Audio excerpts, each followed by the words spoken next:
এই 2 ইঞ্চির লোকটি হচ্ছে প্রফেশনাল চোর। এই ব্যাংকের লকার থেকে 20 টাকার একটি ডায়মন্ড চুরি করে আর সে চুপচাপ গিয়ে একটি ব্যাগের মধ্যে ঢুকে পড়ে আর এর পার্টনার ব্যাগ নিয়ে আস্তে আস্তে ব্যাংক থেকে বেরিয়ে যায়। ততক্ষণে ব্যাংকের কর্মচারীরা বুঝতে পারে ব্যাংকের ডায়মন্ড চুরি হয়ে গেছে।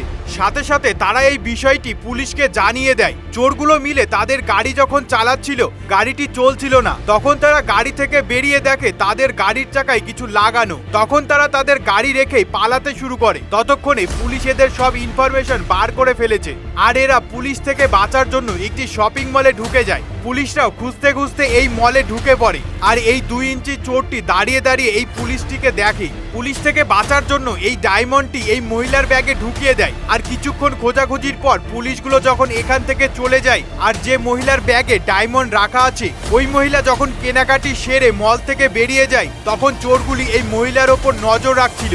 এমনকি চোরগুলি মেয়েটির পিছু করতে করতে মেয়েটির বাড়ি চলে আসে আর 2 ইঞ্চির চোরটি ডায়মন্ডটিকে নেওয়ার জন্য একটি বাচ্চা রূপ নেয় আর তার পার্টনার তাকে গেটের সামনে রেখে আসে। তার কিছুক্ষণ পর মহিলা আর তার হাজবেন্ড বাইরে বেরিয়ে দেখে একটি বাচ্চা, তার মধ্যে একটি কাগজ রাখা ছিল। পার্ট 2 এর জন্য কমেন্ট করো।